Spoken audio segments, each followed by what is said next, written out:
श्री सच्चिदानंद सद्गुरु साईनाथ महाराज की जय। सद्गुरु श्री साईनाथुनि शरद बाबू जी की जय।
श्री सच्चिदानंद सद्गुरु साईनाथ महाराज की जय। सद्गुरु श्री साईनाथ शरद बाबू जी की जय। శ్రీ సాయినాథాయ నమః. శ్రీ సాయి సచ్చరిత్రము 30వ అధ్యాయం. నిన్నటి తరువాయి. భగవంతుడు సత్పురుషుడు ఒక్కరే. ఆ ఉభయులలో లవలేశమైన భేదం లేదు. పైగా వారిని ఉభయులుగా భావించడం ద్వైతం. సత్పురుషులు పరమేశ్వరుడు ఒక్కరే. సత్పురుషుల దర్శనానికి వెళ్ళి స్వేచ్ఛగా మనసులోని కోరికను తీర్చుకుంటారని అనుకోవటం కేవలం అహంకారం. సత్పురుషుల యోజనా పద్ధతి బుద్ధికి అందనిది. వారి సంకల్పం లేకుండా వారి దర్శనానికి ఎవరు వెళ్ళగలరు? ఆశ్చర్యం ఏమిటంటే వారి అనుమతి లేకుండా చెట్టు ఆకు కూడా కదలదు. వారి వారి భక్తిభావం, శ్రద్ధానిష్టలు, తీవ్రమైన దర్శనాభిలాషను బట్టి భక్త శ్రేష్ఠులు స్వానంద అనుభవంలోని పరాకాష్ఠను పొందుతారు.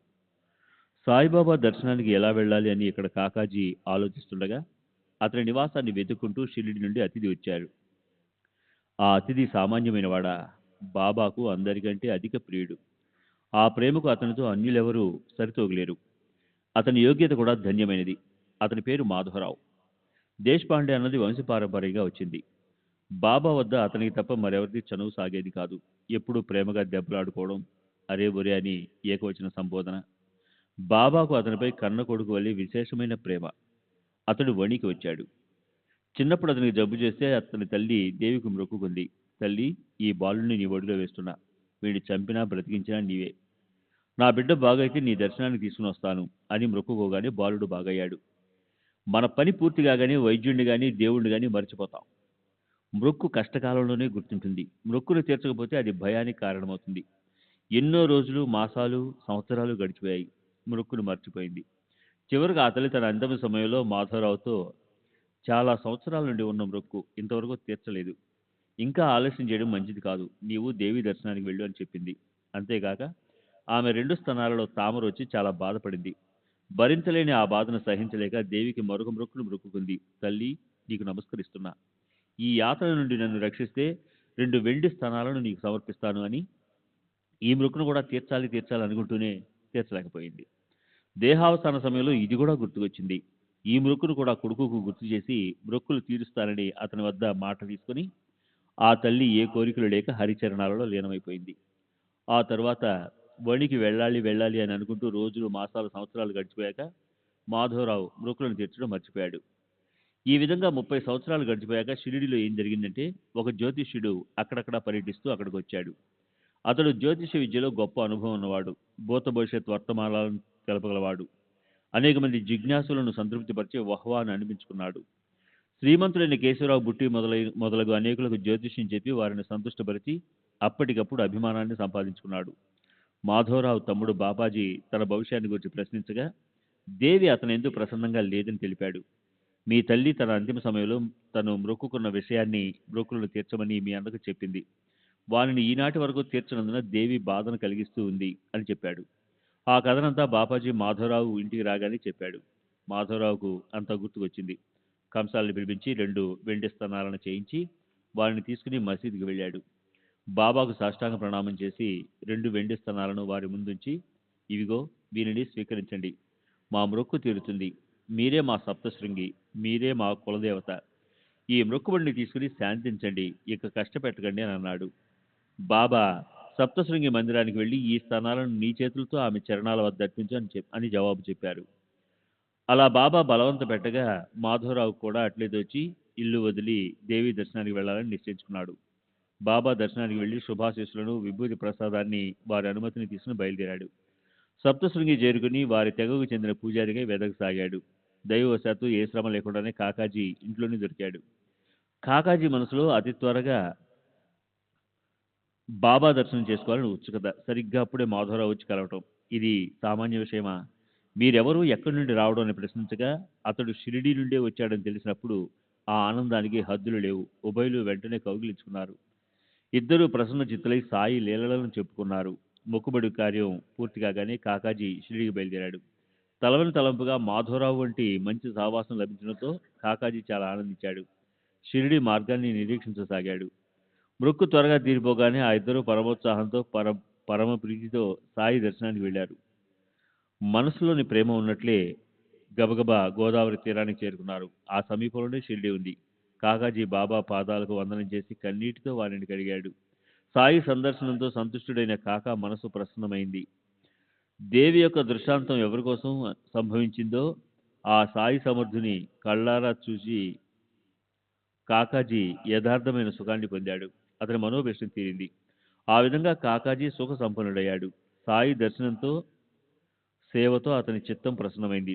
బాబా కురిపించిన కళ్ళతో అతని మనసులోని చింత నిజంగా తొలగిపోయింది. అతని మనోచాంచల్యం మాయమైపోయింది. దాంతో విస్మితుడయ్యాడు. ఇది ఎటువంటి విలక్షణమైన లీల అని తనను తానే ప్రశ్నించుకున్నాడు. ప్రవచనాలు లేవు, ప్రశ్నలు సమాధానాలు లేవు, ఆశీర్వచనాలు లేవు. కేవలం దర్శనంతోనే సుఖం కలిగింది. చంచలమైన నా చిత్తవృత్తి కేవలం దర్శనంతో నివృత్తి అయింది. అలౌకికమైన సుఖం ప్రార్థించింది. దీనినే దర్శన మహిమ అని అంటారు. అతని దృష్టి సాయి చరణాలందు నిమగ్నమైంది. దాంతో అతని వాక్కు మోగబోయింది. బాబా మాటలు చెవులలో పడగానే చాలా ఆనందించాడు. కాకాజీ సాయి సముద్రుని శరణుజొచ్చి ఆత్మానందాన్ని పొందాడు. పూర్వపు చిత్తవృత్తిని మర్చిపోయాడు. ఈ విధంగా కాకాజీ 12 రోజులు షిరిడీలో ఉండి సుస్థిరమైన మనసుతో సప్తశృంగికి వెళ్ళిపోయాడు. స్వప్నాలకు కూడా సమయం ఉంటుంది. ఉషాకాలం లేదా ప్రాతకాలంలో వచ్చిన కలలే ఫలిస్తాయి. ఇతర సమయాలలో వచ్చిన కలలు నిష్ఫలం అని అంతటా ప్రసిద్ధి. కానీ షిరిడీలో కలలు ఎక్కడొచ్చినా ఎప్పుడొచ్చినా అవి తప్పక సిద్ధిస్తాయి. ఇది భక్తులకు ఎప్పుడూ కలిగే అనుభవం. ఈ విషయంలోని ఈ విషయంలోని చిన్న వృత్తాంతాన్ని శ్రోతలకు మనవి చేస్తాను. వారి మనసులకు కౌతుకం కలుగుతుంది. శ్రవణంలో ఉల్లాసం అధికమవుతుంది. ఒకరోజు మధ్యాహ్నం బాబా దీక్షిత్తో టాంగా తీసుకుని రాహతాకు వెళ్ళి కుశాల్ బాబును వెంటబెట్టుకునిరా, చాలా రోజులుగా నిన్ను కలుసుకోవాలని కోరికగా ఉండడం వలన బాబా నిన్ను పిలువనంపారు అని చెప్పారు. వారికి పాదాభివందనం చేసి వారి ఆజ్ఞానుసారం దీక్షిత్ టాంగా తీసుకుని వెళ్ళాడు. కుశాల్ బాబు వెంటనే కలిశాడు. దీక్షిత్ తను వచ్చిన విషయం చెప్పాడు. బాబా యొక్క సందేశాన్ని విని కుశాల్ బాబుకు అమిత ఆశ్చర్యం కలిగింది. నేను ఇప్పుడే నిద్ర నుండి లేచాను. నిద్రలో కూడా నాకు ఇదే బాబా ఆజ్ఞ. ఇప్పుడే మధ్యాహ్నం నేను భోజనం చేసి ప్రక్క మీద విశ్రమిస్తుండగా కళ్ళు మూతలపడ్డాయి. కలలో బాబా ఇది చెప్పారు. వెంటనే ఈ షిరిడి ఇప్పుడే బయలుదేరు అని. రావాలని నాకు కూడా చాలా కోరికగా ఉంది. కానీ ఏం చేయను, గుర్రాలు ఇక్కడ లేవు. ఇది వారికి తెలపడానికి మా అబ్బాయిని పంపాను. అబ్బాయి గ్రామ సరిహద్దు వరకు వెళ్ళాడో లేదో మీ టాంగా వచ్చిందని చెప్పాడు. దీక్షిత్ అతనితో వినోదంగా, అందుకేగా మరి నన్ను పంపారు.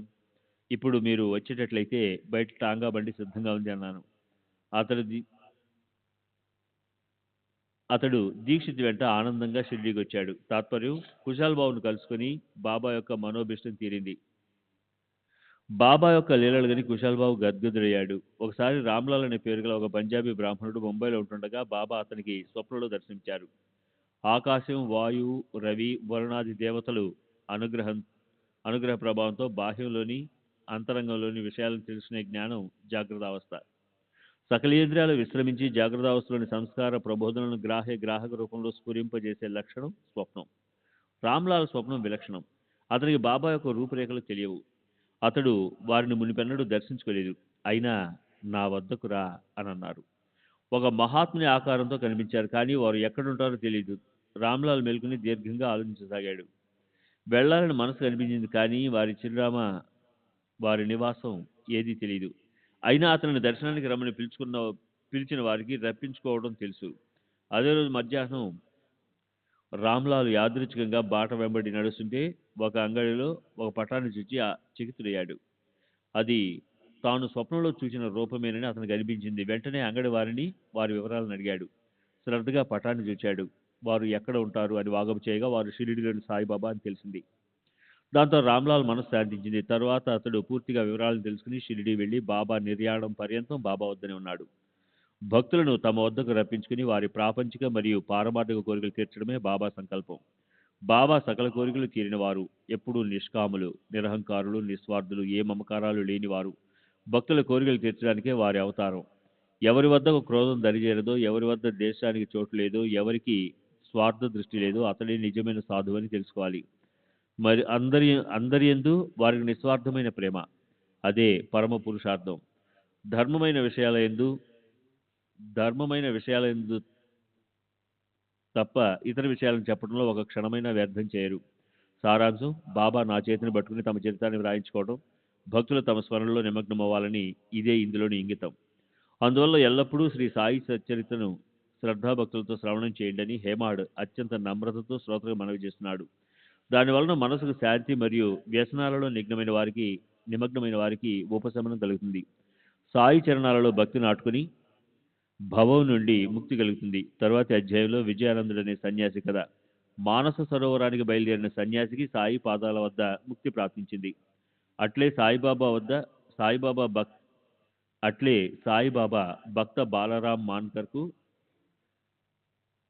భక్త బాలరాంకు మాన్కర్కు కూడా విశ్రాంతినిచ్చారు. నోల్కర్ మరియు మేఘాల కోరికలను చక్కగా తీర్చారు. పులి వంటి క్రూర మృగానికి కూడా బాబా తమ చరణాల యందు చోటిచ్చారు. ఇటువంటి సాయి యొక్క అగాధమైన అమోఘమైన చర్యలను వినడం ఒక మహోత్సవం. స్వస్తి శ్రీ సంతసజ్జని ప్రేరితము భక్త హేమాడ్పంత విరచితమైన శ్రీ సాయి సమర్థ సచరిత్రంలో మ్రొక్కుబడి మొదలగు కథల కథనం అన్న 30వ అధ్యాయం సంపూర్ణం. శ్రీ సద్గురు సాయినాథార్పణమస్తు. శుభం భవతు. శ్రీ సచ్చిదానంద సద్గురు సాయినాథ్ మహారాజ్ की जय. सद्गुरु श्री साईनाथ शरद बाबू जी की जय.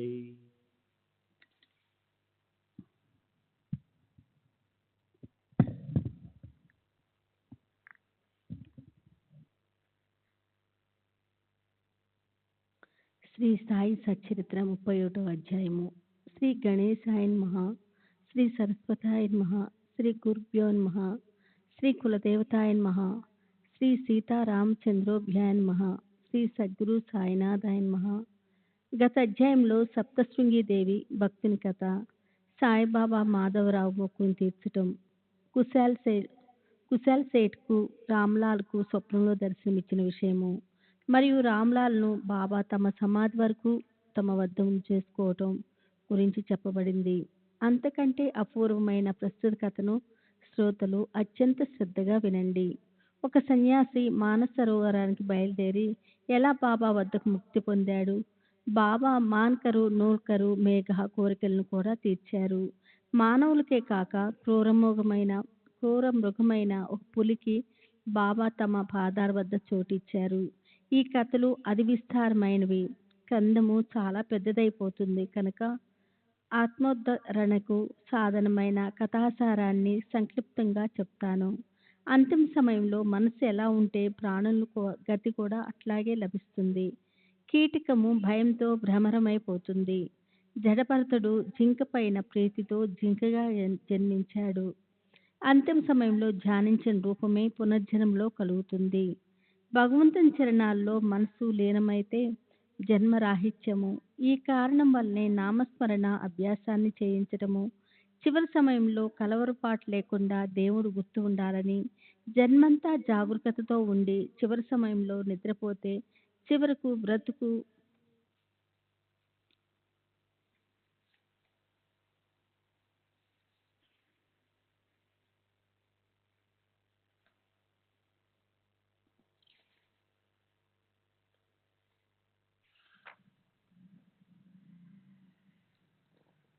బ్రతుకు అతనితో అన్న మాట శ్రద్ధగా వినండి.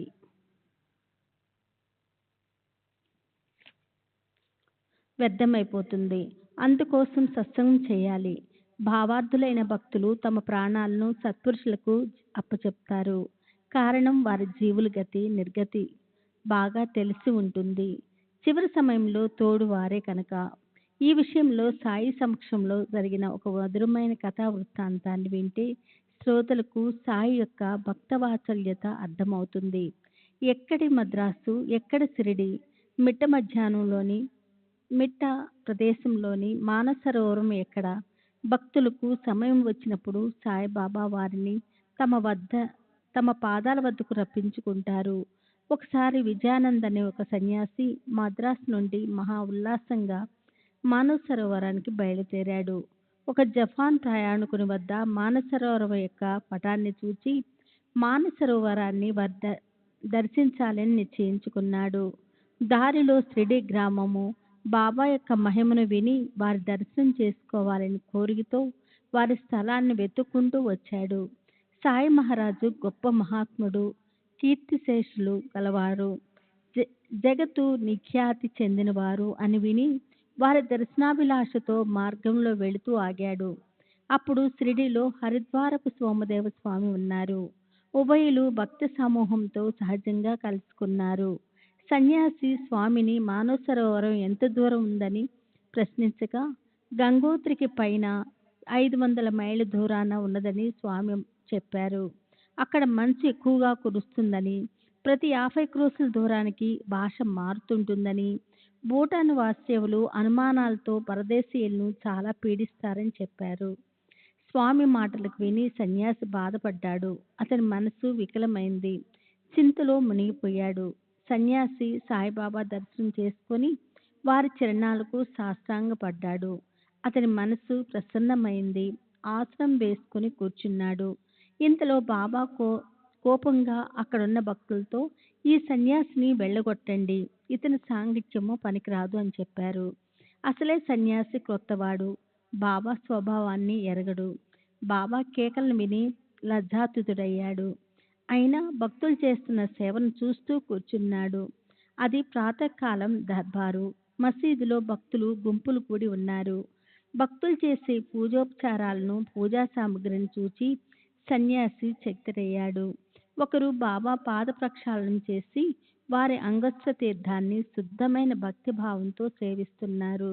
మరొకరు దాన్ని కళ్ళకద్దుకుంటున్నారు. ఒకరు గ్రంథాన్ని, మరొకరు అత్తరు పరిమళాన్ని అద్దుతున్నారు. బ్రాహ్మణ, క్షత్రియ, శూద్రాది జాతి భేదాల సంబంధాలన్నిటినీ మర్చిపోయారు. బాబా కోపించిన సన్యాసికి వారిపై ప్రేమ పొంగింది. కూర్చున్న చోటు నుండి లేవలేదు. వెనుకకు వెళ్ళలేకపోయాడు. షిరిడీలో 2 రోజులున్నాడు. ఇంతలో ఊరిలో అతని తల్లికి చాలా జబ్బుతో ఉందని ఉత్తరం రాగానే అతనికి దుఃఖం కలిగింది. తల్లిని కలుసుకోవాలని, తన ప్రదేశానికి తిరిగి వెళ్ళిపోవాలని అనిపించింది. కానీ బాబా అనుమతి లేకుండా అడుగు కదల్చలేకపోయాడు. ఆ ఉత్తరాన్ని చేతబట్టుకొని సన్యాసి మసీద్కు వెళ్ళాడు. తల్లి పరిస్థితిని బాబాకు తెలిపి ప్రార్థించాడు. మహారాజా, సాయి సమర్థ, నా మనసులో తల్లిని కలుసుకోవాలని కోరికగా ఉంది. నాపై ప్రసన్నలై వెళ్ళటానికి నాకు అనుమతినివ్వండి. ప్రయాణికుణ్ణి అయిన నన్ను కరుణించండి అంటూ బాబా పాదాలను పట్టుకొని, బాబా, దయచేసి నాకు అనుమతినిస్తారా? నా తల్లి కంఠంలో ప్రాణం పెట్టుకొని నేలపై పడి ఉంటుంది. నా కోసం ఎదురు చూస్తూ ఉండి ఉంటుంది. నన్ను కళ్ళతో చూసుకోనివ్వండి. ఆమె తన బాధను మరిచి సుఖంగా మరణిస్తుంది. సాయి సమర్థులు అంతర్జ్ఞాని. సన్యాసి ఆయువే తీరిపోయిందని తెలుసుకొని అతనితో అన్న మాట శ్రద్ధగా వినండి. శ్రీ సచ్చిదానంద సద్గురు సాయినాథ్ మహారాజ్ కి జై. సద్గురు శ్రీ సాయినాథుని శరత్ బాబూజీకి జై. తల్లికి ఇంతటి గారాబు పట్టువైతే ఈ సన్యాసి వేషాన్ని ఎందుకు స్వీకరించావు? ఈ వేషానికి మమకారము శోభించదు. కాషాయానికి కళంకాన్ని తెచ్చావు. వెళ్ళి కూర్చో. నీవేం చింతించకు.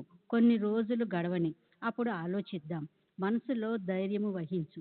వాడాలో చాలామంది దొంగలుంటారు. తలుపు వేసుకొని అప్రమత్తంగా ఉండు. నీ మీద దాడి చేసి సర్వస్వాన్ని అపహరించుకొని పోతారు. వైభవము శాశ్వతం కాదు. ఈ శరీరము ఎప్పుడూ అశాశ్వతము.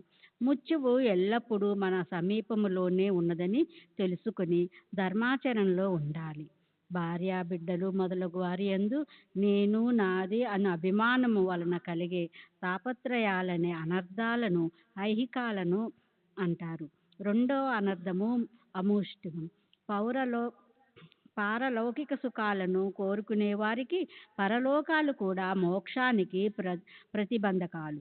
అవి ఎప్పుడూ పతనానికి కారణంగా ఉంటాయి. అక్కడ పుణ్య సంచయానికి ఆస్కారం లేదు. స్వర్గ సుఖప్రాప్తి భయరహితమైనది కాదు. పుణ్యము క్షీణించగానే పతన భయం ఉంటుంది. ఇందులో సందేహం లేదు. ఈ ఐహిక అమూష్మికాలను ఉభయ భోగాలు అనర్థాలను కలిగించేవే. అందుచేత వానిని నిశ్శేషంగా త్యజిస్తేనే అవి ఆనందాన్ని కలిగించగల ముఖ్య కారణాలవుతాయి. సంసారంపై విరక్తి కలిగి హరిచరణాల్లో నిశ్చలమైన భక్తి కలిగిన వారి బంధనాలు విడిపోయి అజ్ఞానము తొలగిపోతుంది.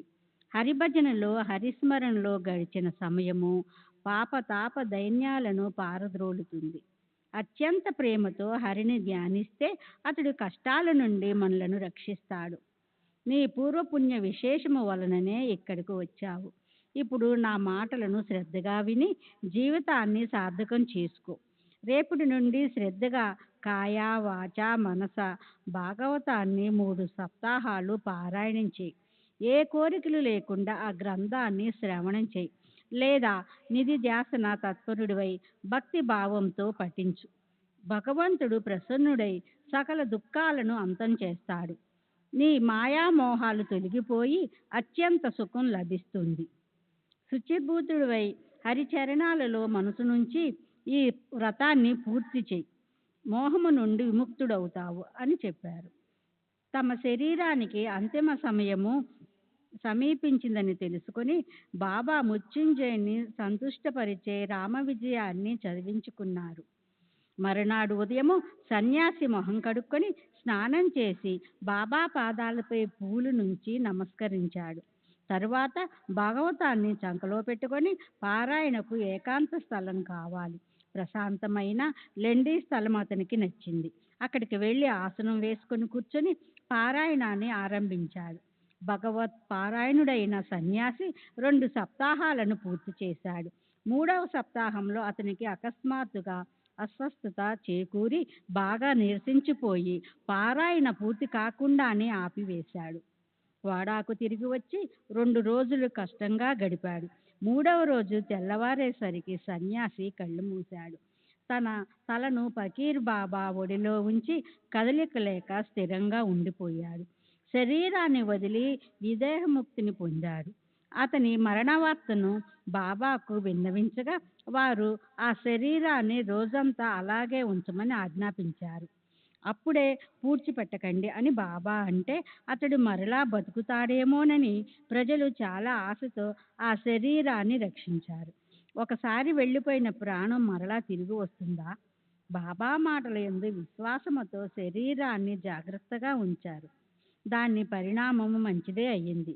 ఏ వారసులు లేని శవాన్ని ఉంచడం వలన పోలీసులకు సందేహము తీరిపోయింది. అయినా మరణించిన వారు ఎలా బతుకుతారు? చక్కగా విచారణ జరగకుండా శవాన్ని పూడ్చరాదు అని బాబా ఉద్దేశం. చనిపోయిన వారిని బ్రతికించటము ఎలా సాధ్యము? ఇది బాబాకు తెలియదా? వారసులు లేని వారికి యజమానులైన ప్రభుత్వము ఆకస్మిక మరణంపై విచారణ జరుపుతుంది కనుక ఆ విచారణకు ముందే శవాన్ని పూడ్చరాదు అని బాబా అలా చెప్పారు. తరువాత అదంతా జరిగాక యథావిధిగా పేత్ర సంస్కారము జరిగింది. శవాన్ని యోగ్యమైన స్థలములో పూడ్చిపెట్టడంతో సత్పురుషుని కార్యము ముగిసింది. ఇటువంటి మరో వృత్తాంతాన్ని ఇప్పుడు శ్రోతలకు చెబుతాను. దీనిని శ్రద్ధగా వింటే సాయి యొక్క వ్యాపకత్వాన్ని తెలుసుకుంటారు. బలరాం అని ఒక భక్తుడు, ఉపనామం మాన్కరు. అతడు గృహస్థుడు, బాబాకు పరమ భక్తుడు. అతని భార్య మరణించగా అతనికి గృహస్థాశ్రమ విధులు సక్రమంగా జరగక ధైర్యము సడిలి శాంతి పోయింది. అదే గొప్ప భాగ్యమయ్యింది. పూర్వార్జిత పుణ్య ఫల ప్రాప్తి వలన అతనుకు సాయి చరణ సన్నిధి లభించింది. దాంతో నిశ్చలమైన భక్తి, ప్రపంచం పట్ల సంపూర్ణ విరక్తి కలిగాయి. ఆశాపాశాన్ని బిడ్డల యందు గల మమతా బంధాలన్నిటినీ త్రెంచుకొని భాగ్యవంతుడైన మాన్కరు ప్రపంచము నుండి బయటపడ్డాడు. పరమార్థ ద్వారానికి అడ్డు తగిలే పరులు సేవ అనే మోహమానాలను తన పుత్రుని మెడలో వేసి ఐహికానికి తాళం బిగించి స్వస్తి చెప్పాడు. ఇది కూడా ఒక రకమైన సన్యాసమే. సన్యాసాలలో అనేక రకాలు.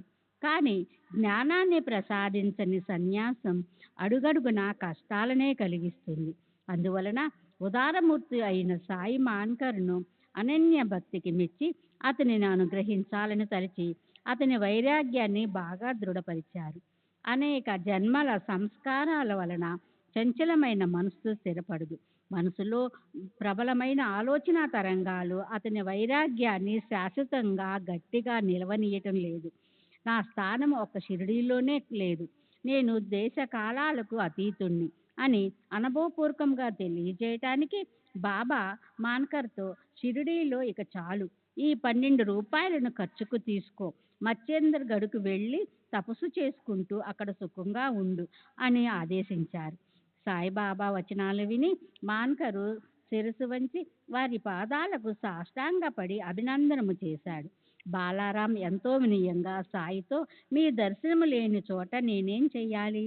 ఇక్కడైతే నిత్యము మీ పాద దర్శనము, మీ చరణతీర్థ సేవనము మరియు సహజంగా మీ ధ్యాస అహర్నిశలు ఉంటుంది. అక్కడ దీనున్నైనా నేను ఒక్కడనే ఉండాలి. అయినా బాబా, మీరు లేకుండా అక్కడ నాకే మంచి జరుగుతుందో తెలుసుకోగల సమర్థుని కాను, నన్ను ఎందుకోసం అక్కడికి పంపుతున్నారు అని అన్నాడు. గురు వచనాల యందు భక్తులకు ఏ కాస్త సందేహము కలగకూడదు అని మాన్కర్ అనుకున్నాడు. వెంటనే అతని సంశయాలు తొలగిపోయాయి. బాబా, క్షమించండి, నా క్షుద్ర బుద్ధి వలన సంశయాలు కలిగాయి, అందుకు నేను సిగ్గుపడుతున్నాను. ఇటువంటి సందేహాలు నాకు శోభించవు. నేను మీ ఆజ్ఞను పాటించేవాణ్ణి, మీ నామస్మరణతో తత్పురుణ్ణి. కేవలము మీ ప్రభావంతో పర్వతం పైనే ఉంటాను, అక్కడే మీ ధ్యానము చేస్తాను. కృపామూర్తి అయిన మిమ్ము స్మరిస్తాను, మీ పాదాలనే గుర్తుంచుకుంటాను. అదే నా నిరంతర తపస్సు. నేను మీకు అన్యన్య శరణు చొచ్చుతున్నాను. నా రాకపోకలను మీ చేతుల్లో పెట్టాను. ఇక నేనెందుకు ఆలోచించాలి? మీ ఆజ్ఞ, మీ శక్తితో నా మనసుకు శాంతి కలుగుతుంది.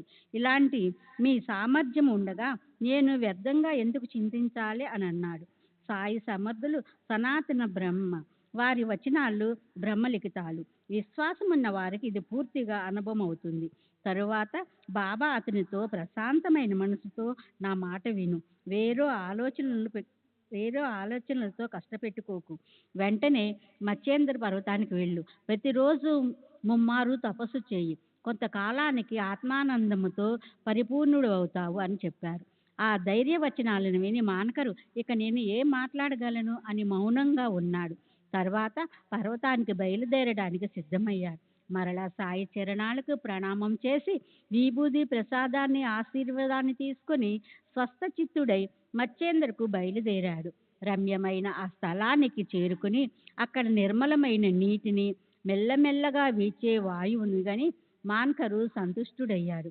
అలా మాన్కరు సాయిబాబా ఆజ్ఞతో ఆ పర్వతం పైన సాయి లేకుండా వారు చెప్పిన ప్రకారము నియమంగా తపస్సు ఆచరిస్తూ ఉన్నాడు. బాబా చమత్కారాన్ని చూడండి. మాన్కరు తపోమగ్నుడై ఉండగా కొండ మీద బాబా ప్రత్యక్షంగా దర్శనమిచ్చారు. అతనికి సాక్షాత్కారమైంది. ధ్యానములో మగ్నమై ఉన్నప్పుడు దర్శనం అవుతుంది. ఇందులో ఏం ఆశ్చర్యము లేదు. కానీ జాగ్రత్తావస్థలో ఆసనములో కూర్చొని ఉండగా అతడు సాయి సమర్థుని చూచాడు. కేవలము కళ్ళతో చూడటమే కాదు, బాలకరాం బాబాను, బాబా నన్నెందుకు ఇక్కడికి పంపారు అని ప్రశ్నించాడు కూడా. బాబా జవాబు ఏమిచ్చారంటే, షిరిడీలో ఉండగా నానా రకాల ఆలోచన తరంగాలు నీ మనసులో లేచేవి కదా, అందుకని నీ చంచలమైన మనసు కుదుటపడటాలని పర్వత ప్రయాణాన్ని ఏర్పాటు చేశాను. నేల మీద వగైరా పంచభూతాల కలయికతో నిర్మాణమైన ఈ 3.5 మూరల శరీరము షిరిడీ బయట లేదని తలిచావు. ఇప్పుడు ఇక్కడ ఉన్నదే అక్కడ ఉన్నది. నిశ్చల మనసుతో సరిగ్గా చూడు. నేను నిన్ను అక్కడ నుండి పంపినది ఇందు నిమిత్తమే అని తెలుసుకో. తర్వాత నిర్ణయించిన కాలం గడిచాక మానకరు తన నివాస స్థలాన్ని చేరుకోవటానికి మచ్చేంద్ర పర్వతాన్ని విడిచాడు. శ్రీ సచ్చిదానంద సద్గురు సాయినాథ్ మహారాజ్ కి జై. సద్గురు శ్రీ సాయినాథుని శరత్ బాబూజీకి జై. బాంద్రా గ్రామం అతని ఊరు. అక్కడికి వెళ్ళాలని తలచి పూణే నుండి దాదర్ వరకు రైలు బండిలో ప్రయాణం చేయాలని అనుకున్నాడు. పూణే స్టేషన్కు వెళ్ళి టికెట్ తీసుకోవాలని టికెట్ వద్ద నిల్చున్నప్పుడు ఒక చమత్కారం జరిగింది. నడుము వరకు ఒక లంగోటిని చుట్టుకొని భుజంపై కంబళిని వేసుకున్న రైతు వేషంలో అపరిచిత్రుడైన ఒక ప్రయాణికుణ్ణి అక్కడ చూచాడు. అతడు దాదర్కు టికెట్కు తీసుకొని వెనుకకు తిరిగి మాన్కర్ను చూసి అతని వద్దకు వచ్చాడు. మీరు ఎక్కడికి వెళ్తున్నారని బాలకరాంను అడిగాడు. దాదర్కు అని జవాబు ఇవ్వగా అతడు వెంటనే తన టికెట్ను బాలకరాంకు ఇస్తూ, మీరు దీనిని తీసుకోండి, నేను కూడా అక్కడికే బయలుదేరా, కానీ ఇక్కడ నాకు ఒక పెద్ద పని ఉంది, అది గుర్తుకు వచ్చింది, అందువలన నా ప్రయాణం ఆగిపోయింది అని చెప్పాడు. డబ్బు వెచ్చించి శ్రమపడిన టికెట్ లభించడం కష్టం. అటువంటిది ఏ శ్రమ లేకుండా ప్రాప్తించినందుకు మాన్కర్కు పరమ ఆనందం కలిగింది. తర్వాత టికెట్ డబ్బు ఇవ్వడానికి జేబులో నుండి డబ్బు తీసి చూడగా ఆ వ్యక్తి గుంపులో కలిసిపోయి ఎక్కడికి వెళ్ళిపోయాడో తెలియలేదు. అతనిని వెతకాలని బాలకరం ప్రయత్నం చేశాడు, కానీ అదంతా నిష్ఫలమై పోయింది. ఇంతలో రైలు బండి వచ్చింది. పాదాలకు జోళ్లు లేవు. తలకు ఒక పాత గుడ్డ చుట్టుకొని భుజం మీద కంబలి, నడుముకు లంగోటితో ఉన్న ఈ సోదరుడు ఎవరై ఉంటారు? టికెట్ డబ్బు కాస్తా కూస్తా కాదు, అది అతని సొంత డబ్బు. నన్ను రుణగ్రస్తుని చేశాడు. ఇదేమిటో నాకు అర్థం కావటం లేదు. ఏమి ఆశించని మనసు గల ఉదారుడు, పైకి రైతులా కనిపించిన ఆ వ్యక్తి ఎవరో తెలియక మాన్కర్కు చింత. ఆశ్చర్యంతో అతడు మళ్ళీ కలుస్తాడేమోనని రైలు బండి కదిలే వరకు తలుపుల దగ్గర నిలబడ్డాడు. బండి కదిలాక ఇక అతడు కలుస్తాడన్న ఆశంతా పోయి రైలు తలుపుకు ఉన్న కమ్మిని పట్టుకొని బండిలోనికి దూకాడు. పర్వతం పైన ప్రత్యక్ష దర్శనం. ఇక్కడ ఈ విచిత్ర ఘటన విచిత్రమైన ఆ వేషాన్ని చూచి బాలారాం ఆలోచనలో పడ్డాడు. తరువాత సాయి పాదాలందు దృఢమైన ప్రేమ, భక్తి, శ్రద్ధలు ఉన్న ఈ సద్భక్తుడు షిరిడీలోనే కృతకృతుడయ్యాడు. సాయి పాద కమలాల ధూళియందు సాయి నామాన్ని ఆలపిస్తూ భక్త భ్రమరం బాలకరాం షిరిడీలోనే ఉన్నాడు. అప్పుడప్పుడు బాబా అనుమతితో ముక్తారామును వెంట పెట్టుకొని షిరిడీ విడిచి బయటికి వెళ్ళేవాడు. అయినా అతని కేంద్ర స్థానం షిరిడీయే కనుక మరలా మరలా వస్తూ ఉండేవాడు. చివరికి పరమ పావనమైన షిరిడీలోనే పరమపదించాడు. పూర్వజన్మలలో పుణ్యమున్న వారు సాయి దృష్టిలో పడి సాయి చరణాలలో లీనమై మరణాన్ని నిర్భయంగా పొందుతారు. వారు ధన్యులు. తాత్యా సాహెబ్ నూల్కరు, భక్తశ్రేష్ఠుడైన మేఘ కూడా భజనలో తత్పరులై ఉండి చివరకు తమ ప్రాణాలను షిరిడీలో విడిచిన ధన్యులు. మేఘ మరణించినప్పుడు అతని ఉత్తర క్రియ గొప్పగా జరిగింది. ఆ భక్తుని పైని బాబా అభిమానాన్ని గమనించండి. మేఘ కృతార్థుడు. భక్తులంతా వెంటరాగా గ్రామస్తులు మేఘను శ్మశానానికి ఊరేగింపుగా తీసుకుని వెళ్ళినప్పుడు వారి వెంట బాబా కూడా వెళ్ళి మేఘపై పుష్పాలను కురిపించారు. శవ సంస్కారం అంతా జరిగాక మాయలో చిక్కుకున్న ఒక మానవుని వలె దుఃఖించి కళ్ళనీళ్లు పెట్టుకున్నారు. ప్రేమగా బాబా తమ చేతులతో శవాన్ని పూలతో కప్పి దీనస్వరంతో శోకించి వెనుకకు మరలి వచ్చారు. మానవులను ఉద్ధరించే సాధువులను అనేక మందిని చూశాం, కానీ సాయిబాబా యొక్క మహిమను నేనెంతని వర్ణించను? వ్యాఘ్రం వంటి క్రూర మృగం మానవుని వలె జ్ఞానం కలిగి ఉంటుందా? అది కూడా వారి చరణాలను ఆశ్రయించింది. అది అమోఘమైన బాబా యొక్క లీల. ఈ విషయంలోని ఒక రమ్యమైన కథను శ్రద్ధగా వినండి. సాయిబాబా యొక్క సమభావం, వారి సర్వవ్యాపకత్వం బోధపడుతుంది. షిరిడీలో ఒకసారి ఒక చమత్కారం జరిగింది. బాబా నిర్వాణానికి 7 రోజుల ముందు ఒక ఎద్దుల బండి వచ్చి మసీదు ద్వారం వద్ద నిలబడింది. దానిలో వెనుక పక్క ఒక భయంకరమైన వ్యాఘ్రం, దాని మెడ గొలుసులతో గట్టిగా కట్టబడి ఉంది. దాని మొహం భయంకరంగా ఉంది. దానికి ఏదో బాధ. దాని తాలూకు వారు ఎన్నెన్నో చికిత్సలు చేయించి అలసిపోయారు. సత్పురుషుల దర్శనం మంచిదని వారికి అనిపించింది. ఆ పులిని ఆడించేవారు 3. ఆ పులి వారి జీవనాధారం. వారు ఊరు తిరుగుతూ పులిని ఆడిస్తూ బ్రతుకుతున్నవారు. షిరిడీ పక్కగా తిరుగుతూ ఉండగా బాబా యొక్క లీలలు వారి చెవులలో పడ్డాయి. బాబా దర్శనం చేసుకుందాం, పులిని కూడా అక్కడికి తీసుకుని వెళ్ళాలి అని అనుకున్నారు. బాబా చరణాలు కోరికలను తీర్చే చింతామణి. అష్టసిద్ధులు వారికి సాష్టాంగ పడతాయి. నవనిధులు వారి పాదాల వద్ద దొర్లుతూ వారి పాద తీర్థాన్ని సేవిస్తాయి. కనుక వారి చరణాలపై శిరస్సు నుంచి పులి కోసం వారి అనుగ్రహాన్ని కోరుకుందాం. సత్పురుషుల ఆశీర్వచనం అందరికీ కళ్యాణప్రదం అని తలచి వారు పులిని ద్వారం వద్ద దింపి గట్టిగా గొలుసులతో పట్టుకుని ద్వారం వద్ద నిల్చున్నారు. పులి అసలే భయంకరమైన క్రూర మృగం, పైగా రోగగ్రస్తత, అందువలన మరీ అస్వస్థతగా ఉంది. అందరూ దానిని కుతూహలంగా చూస్తున్నారు. శ్రీ సచ్చిదానంద సద్గురు సాయినాథ్ మహారాజ్ కి జై. సద్గురు శ్రీ సాయినాథ్ శరత్ బాబూజీకి జై. పులి పరిస్థితినంతా దాని తాలూకా వారు బాబాకు విన్నవించారు. బాబా అనుమతిని తీసుకుని ద్వారం వద్దకు వచ్చారు. పులి గొలుసును తెంపుకుని పారిపోకుండా బాగా గట్టిగా పట్టుకుని దానిని జాగ్రత్తగా సాయి ఎదుటికి తీసుకుని వచ్చారు. మెట్ల వద్దకు రాగానే తేజోరాశి అయిన సాయిని చూచి ఆ పులికి ఏమనిపించిందో గాని ఎంతో గౌరవంగా ముఖాన్ని క్రిందికి వంచింది. అది ఏమి చమత్కారమో! మెట్లు ఎక్కుతున్న పులి బాబా పరస్పరం చూసుకున్నారు. పులి బాబాను ప్రేమగా చూచింది. అంతే, వెంటనే తోకను పైకి ఎత్తి ముమ్మారు భూమిని కొట్టి సాయి చరణాల యందు శరీరాన్ని వదిలి నిశ్చేష్టగా పడిపోయింది. భయంకరంగా ఒకసారి గట్టిగా అరచి తక్షణం అక్కడే మరణించింది. దానిని చూచిన వారంతా ఆశ్చర్యపోయారు. దాని యజమానులు దుఃఖపడ్డారు. కానీ తరువాత రోగగ్రస్తమై మరణం సమీపించి ప్రాణి ముక్తి చెందినదని సంతోషపడ్డారు. సాధు సత్పురుషుల సమక్షంలో ప్రాణం పోవడం గొప్ప పుణ్యం. క్రిమి కీటకాలు కానీ వ్యాఘ్రం కానీ వాని పాపాలన్నీ పోతాయి. ఏదో పూర్వజన్మ రుణం తీర్చుకోవడానికి సాయి చరణాల వద్ద శరీరాన్ని వదిలి రుణం నుండి విముక్తి పొందింది. ఇది విని ఇది విధి యొక్క అఘటిత లీల. సాయిబాబా చరణాలయందు శిరస్సు నుంచి మరణించిన ప్రాణి వెంటనే ఉద్ధరింపబడుతుంది. జీవితంలో సంపాదించుకోవలసినది ఇదే. ఎంతో గొప్ప భాగ్యం ఉంటే తప్ప సత్పురుషుల సమక్షంలో శరీరాన్ని వదలడం, ఉద్ధరింపబడడం సాధ్యమా?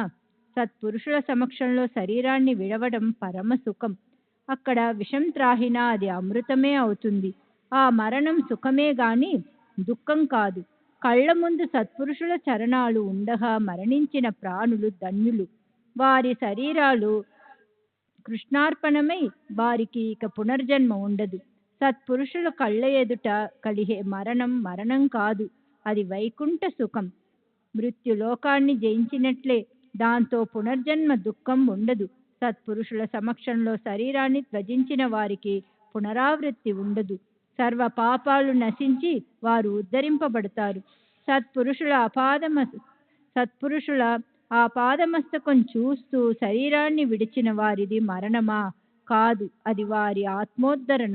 పూర్వజన్మ గూర్చి ఆలోచిస్తే ఎవరో పుణ్యాత్ముడు విద్యాదర్భంతో మిడిసి పడుతూ ఎవరో ఒక హరిభక్తుని అవమానపరిచి ఉండవచ్చు.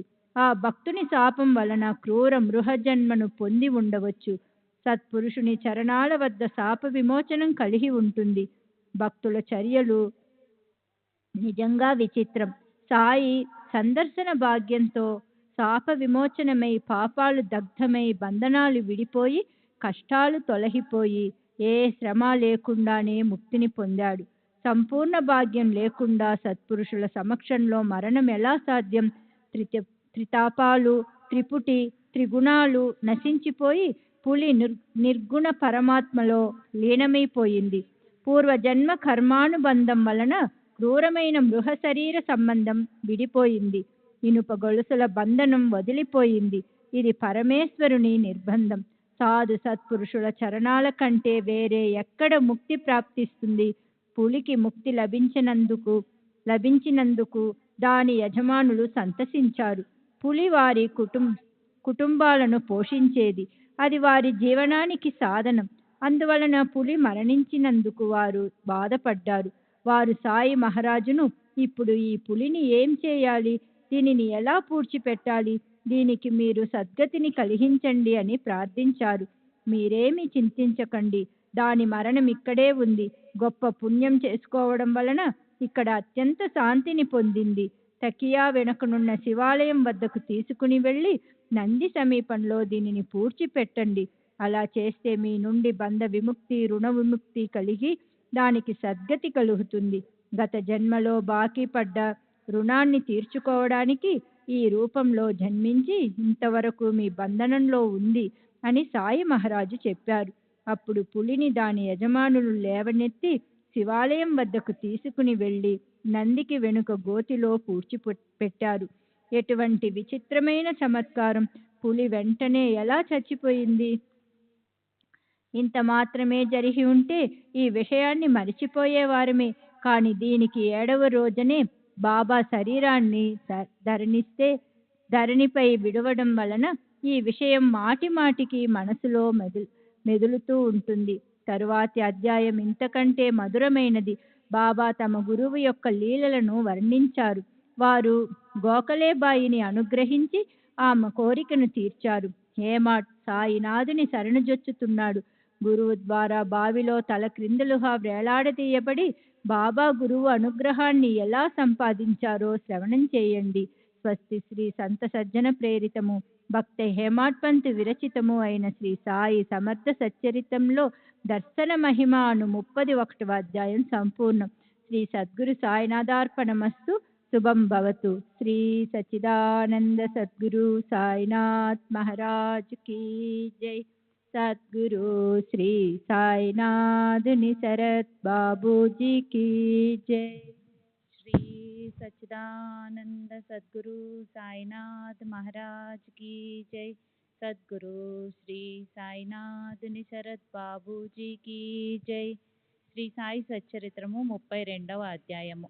గత అధ్యాయంలో విజయానంద్ మరణించటం, బాలకరాము సాయి సన్నిధిలో ఆత్మానందంలో లీనమవ్వటం, తాత్యాసాహెబ్ నూల్కర్ మరియు భక్త శ్రేష్ఠుడైన మేఘ ఉభయములు సాయి సమక్షంలో శరీరాలను వదలటం చెప్పబడింది. ఇంతకంటే గొప్ప చమత్కారం భాగ్యం వంటి క్రూర మృగం కూడా మరణించటం విధానాన్ని శ్రోతలు సవివరంగా విన్నారు.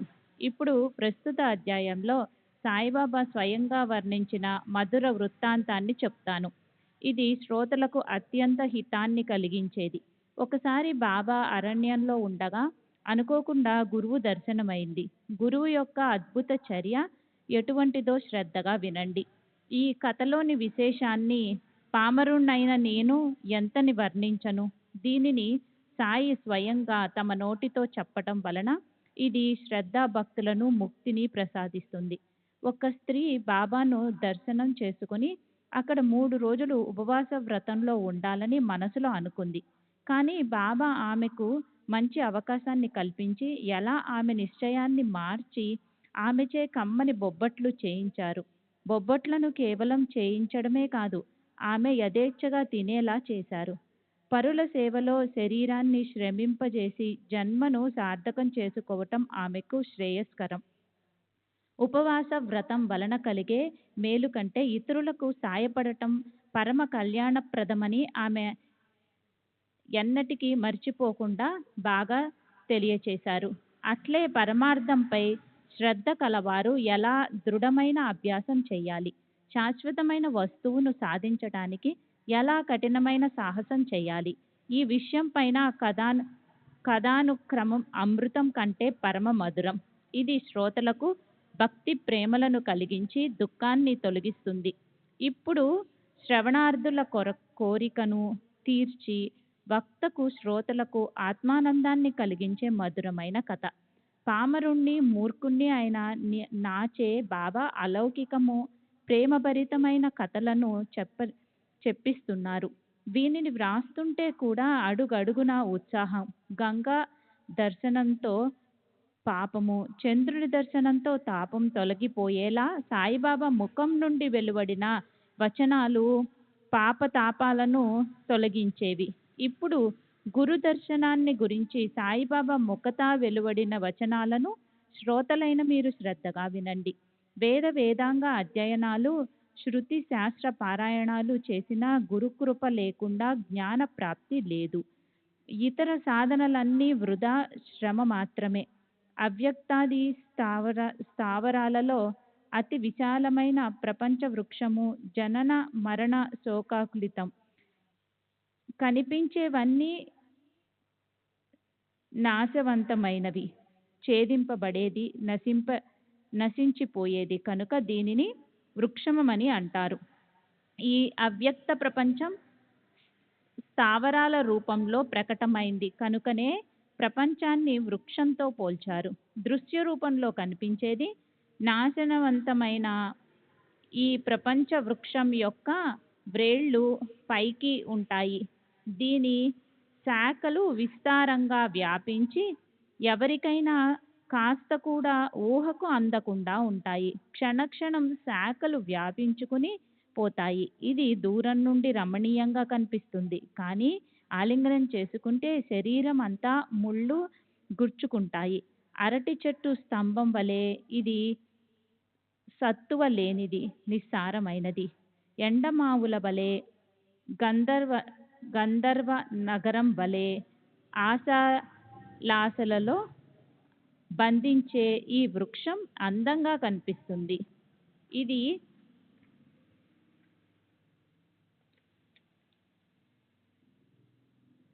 ఇది అజ్ఞానం వలన కలిగే కోరికల కారణంగా చేసే కర్మల నుండి ఉద్భవించినది. అవ్యక్త బీజంలో నుండి పుట్టినది. అస్తిత్వం లేకుండా ప్రతిక్షణం వేరువేరు స్వభావాలతో స్వతహా భావిస్తూ ఉంది. శ్రీ సచ్చిదానంద సద్గురు సాయినాథ్ మహారాజ్ కీ జై. సద్గురు శ్రీ సాయినాథుని శరత్ బాబూజీ కీ జై. అజ్ఞాన కారణంగా జన్మించినది కనుక ఇది అనర్థాత్మకం. ఆశ తృష్ణాది నీటితో చుట్టబడి ఉంటుంది. ధనధాన్యాలు, భార్యాబిడ్డలు, పరివారం వగైరా శరీర బుద్ధి కారణంగానే లింగ భేదాలతో అసంఖ్యాకమైన ప్రాణులు ఈ వృక్షం యొక్క భుజాలు.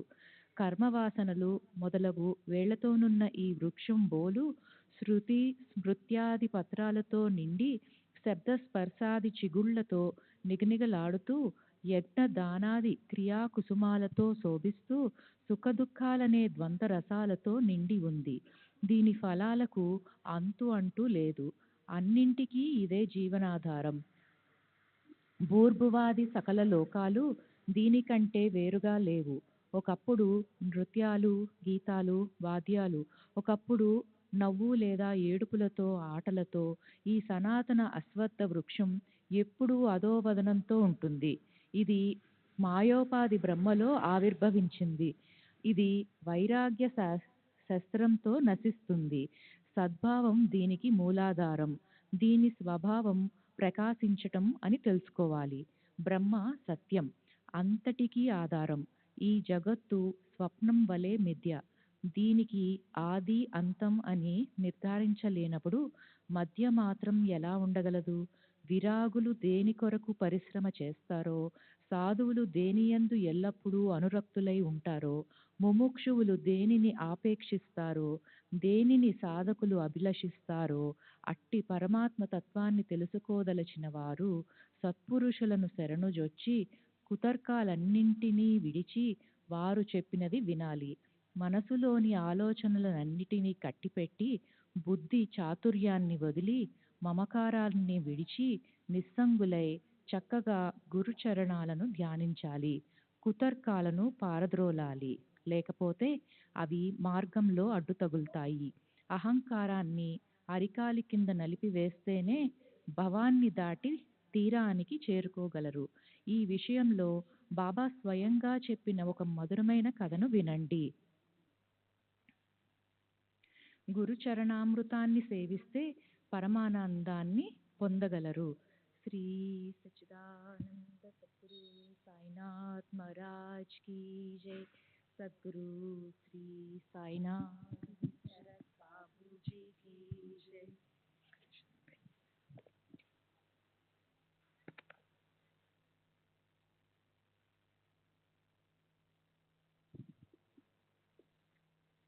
ఒకసారి మేము నలుగురం గ్రంథాలను చదివి జ్ఞాన సంపన్నులైపోవాలని తలచి బ్రహ్మ నిరూపణ చేయసాగాం. ఉద్ధరేదాత్మ నతాత్మానం. ఈ గీతావచనం ప్రకారం పరావలంబనం ఎప్పుడూ పనికిరాదు అని ఒకరు ప్రవచించారు. మనసును స్వాధీనంలో ఉంచుకున్న వాడే ధన్యుడు. సకల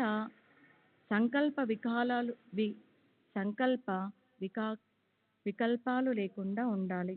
జగత్తులో నేను తప్ప వేరే ఏదీ లేదు అని ఒకరు జవాబు చెప్పారు. వికారాలతో మార్పులు చెందేది అనిత్యం, నిర్వికారం. ఒకటి మాత్రం నిత్యం. అందువల్ల నిరంతరం నిత్య వస్తువు గురించి ఆలోచించాలి అని మూడవ వాడు అన్నాడు. నాలుగవ వానికి పుస్తక జ్ఞానంపై నమ్మకం లేదు. అతని ఉద్దేశం శాస్త్రాలు చెప్పిన విధులను ఆచరించాలి. పంచప్రాణులను కాయ వాచ గురుచరణాలను సమర్పించాలి. గురువే పరమాత్మ. చరచరాలన్నింటిలోనూ లోపల బయట గురువు నిండి ఉన్నారని నిర్ధారణగా తెలుసుకోవటానికి అపారమైన నిష్ఠ ఉండటం ఆవశ్యకం. శ్రీ సచ్చిదానంద సద్గురు సాయినాథ్ మహారాజ్ కీ జై. సద్గురు శ్రీ శరత్ బాబూజీ కీ జై.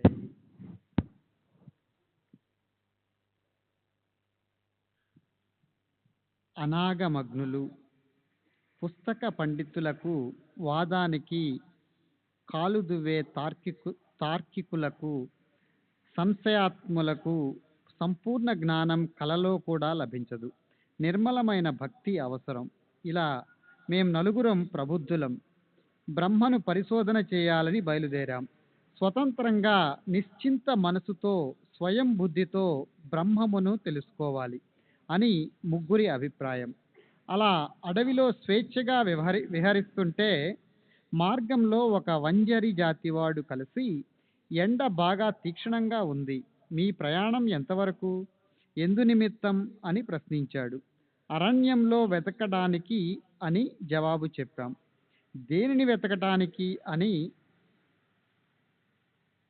ఆ వంజరివాడు అడగగా, రహస్యంగా ఉన్నదాన్ని తెలియచేయటం మంచిది కాదు అని మేం జవాబు ఇచ్చాం. మా ఆతురతను, మా తిరగటాన్ని గమనించి అతని హృదయం ద్రవించింది. ఈ అడవి దట్టమైనది, ప్రవేశించలేనిది. దారి తెలియకుండా మీ ఇష్టం వచ్చినట్లు తిరగకండి. అరణ్యంలో తిరగటానికి మీ వెంట ఎవరినైనా మార్గదర్శకుణ్ణి తీసుకుని వెళ్ళండి. మిట్ట మధ్యాహ్నం ఈ సాహసం, ఈ శ్రమ ఎందుకోసం? రహస్యమైన విషయమైతే చెప్పకండి, కానీ కాసేపు కూర్చుని కాస్త రొట్టె తిని నీరు త్రాగిన తర్వాత వెళ్ళండి. ఓర్పును వహించండి అని చెప్పాడు. ఎంతో దయతో చెప్పినా మేము అతని మాటను త్రోసిపుచ్చి అట్లే ముందుకు బయలుదేరాం. మార్గంలో బాగా అలసిపోయాం. మేమందరం బుద్ధిమంతులం. మా మార్గాన్ని మేమే వెదుక్కోగలం.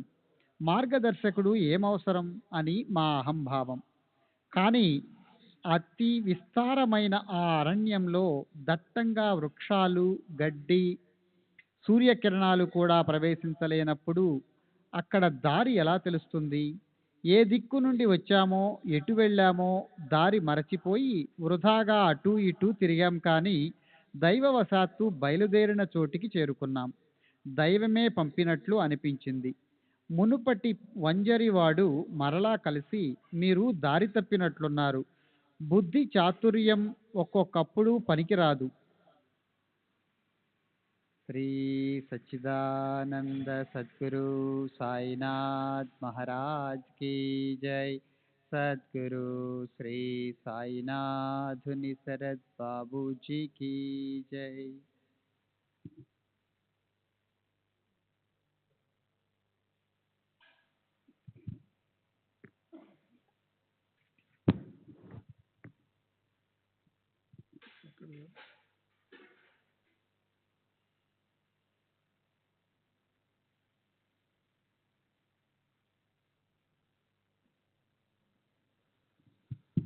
श्री सच्चिदानंद सद्गुरु साईनाथ महाराज की जय. सद्गुरु श्री साईनाथ निसरद बाबूजी की जय.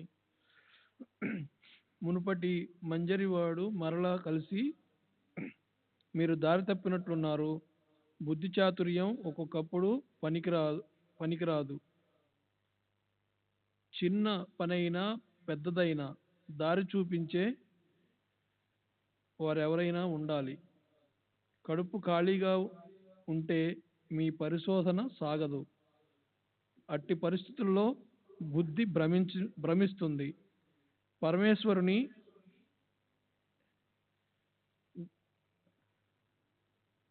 పరమేశ్వరుని ఆజ్ఞ లేకుండా మార్గంలో ఎవరూ కలవరు.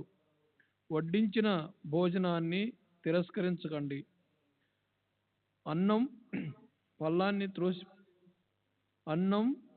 పళ్ళాన్ని త్రోసిపుచ్చకండి. ఎవరైనా రొట్టెలను ఇచ్చి తినమని చెప్పితే వారి మాట శుభ శకునమని, కార్యం నిర్విఘ్నంగా జరుగుతుందని గ్రహించాలి. ఇప్పుడు ఈ అల్పాహారాన్ని తీసుకోండి, కొంచెం ధైర్యం వహించండి అని చెప్పాడు. కానీ అతని మంచి మాటలు రుచించక మరలా నిరాహారంగానే బయలుదేరాం. పరిశోధన పూర్తి కాకుండా అన్నాన్ని సేవించం అన్న మొండి పట్టుదలతో ముగ్గురు నష్టపోయారు. నాకు ఆకలిగా ఉంది, దాహంతో గొంతు ఎండిపోయింది. వంజరి వాని ప్రేమ అలౌకికం, నిస్వార్థమైన అతని ప్రేమ నాకు నచ్చింది. మేము బాగా చదువుకున్న పండితులం, కానీ మాకు దయా దాక్షిణ్యాలు లేవు. ఎంగిలి చేత్తో కాకిని తరిమి కొట్టం, కానీ ఏ చదువు, ఏ యోగ్యత లేనివాడు, నిమ్నజాతి వంజరుడు హృదయంలో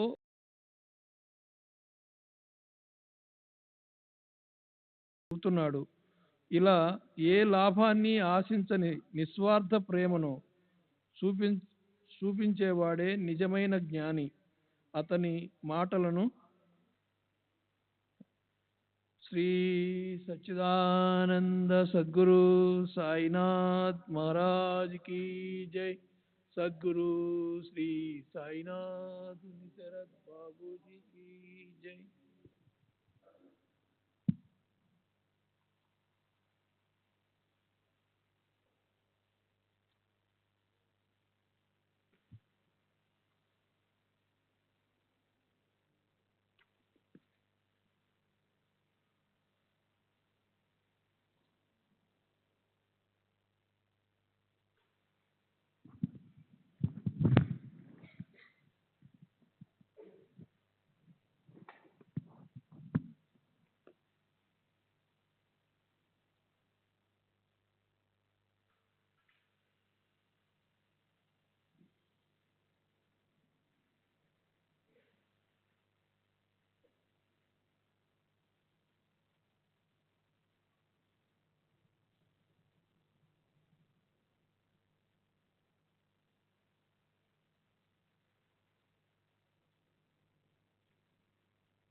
श्री सच्चिदानंद सद्गुरु साईनाथ महाराज की जय। सद्गुरु श्री साईनाथ शरद बाबू जी की जय। साई रहम नजर करना, बच्चों का पालन करना। साई रहम नजर करना, बच्चों का पालन करना। जाना तुमने जगत पसार, सब ही झूठ जमाना। जाना तुमने जगत पसार, सब ही झूठ जमाना। साई रहम नजर करना, बच्चों का पालन करना। साई रहम नजर करना, बच्चों का पालन करना। मैं अंधा हूँ बंदा आपका, मुझसे पद दिखलाना। मैं अंधा हूँ बंदा आपका, मुझसे पद दिखलाना। साई रहम नजर करना, बच्चों का पालन करना। साई रहम नजर करना, बच्चों का पालन करना। दासगणों कहे अब क्या बोलूं, थक गई मेरी रसना। दासगणों कहे अब क्या बोलूं, थक गई मेरी रसना। साई रहम नजर करना, बच्चों का पालन करना। साई रहम नजर करना, बच्चों का पालन करना। रहमो नजर करो अब मोरे साई, तुम बिना नहीं मुझे माँ बाप बाई। रहमो नजर करो मैं अंधा हूँ बंदा तुम्हारा। मैं अंधा हूँ बंदा तुम्हारा। मैं ना जानू मैं ना जानू मैं ना जानू अल्लाह इलाही रहमो नजर करो, रहमो नजर करो अब मोरे साई, तुम बिना नहीं मुझे माँ बाप बाई, रहमो नजर करो काली जमाना मैंने गमाया, काली जमाना मैंने गमाया, साथी आखिर का, साथी आखिर का, साथी आखिर का तुम बिना कोई, रहमो नजर करो, रहमो नजर करो अब मोरे साई, तुम बिना नहीं मुझे माँ बाप बाई, रहमो नजर करो अपने मस्जिद का झाड़ू गणो है, अपने मस्जिद का झाड़ू गणो है, मालिक हमारे, मालिक हमारे, मालिक हमारे तुम बाबा साई, रहमो नजर करो, रहमो नजर करो अब मोरे साई, तुम बिना नहीं मुझे माँ बाप बाई, रहमो नजर करो। श्री सच्चिदानंद सद्गुरु साईनाथ महाराज की जय। सद्गुरु श्री साईनाथ निशरद बाबू जी की जय।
श्री सच्चिदानंद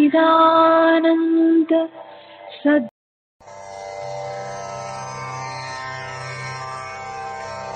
श्री सच्चिदानंद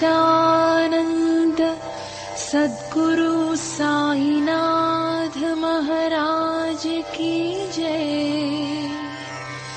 सद्गुरु श्री साईनाथुनि शरद बाबू जी की जय।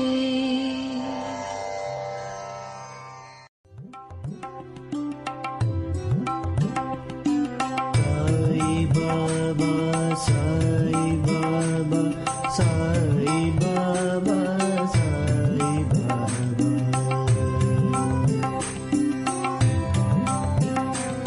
Sai Baba, Sai Baba, Sai Baba,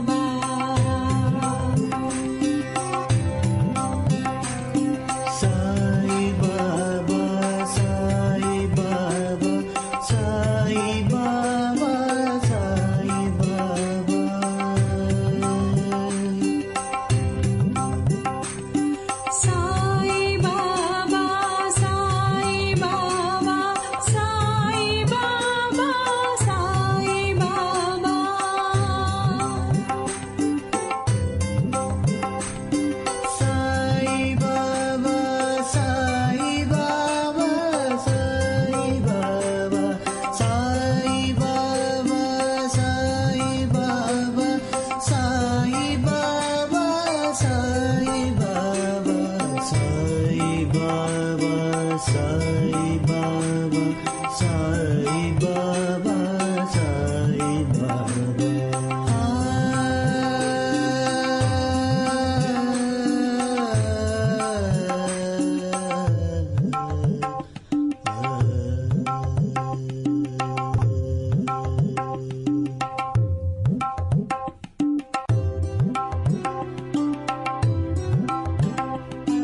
Sai Baba, Sai Baba,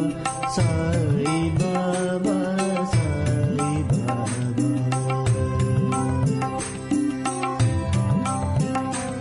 Sai Baba, Sai Baba, Sai Baba, Sai Baba.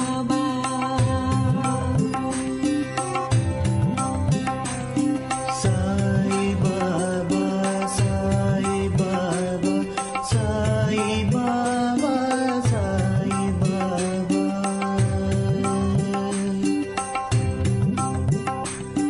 Sai Baba, Sai Baba, Sai Baba, Sai Baba.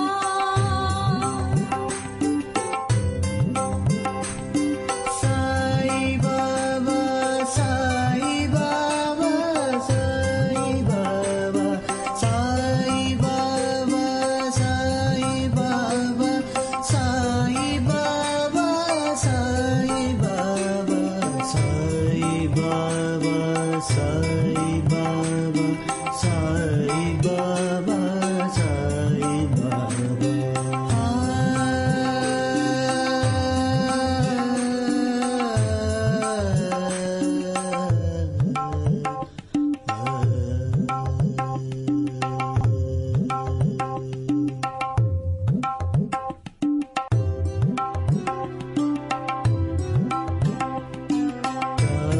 Baba, Sai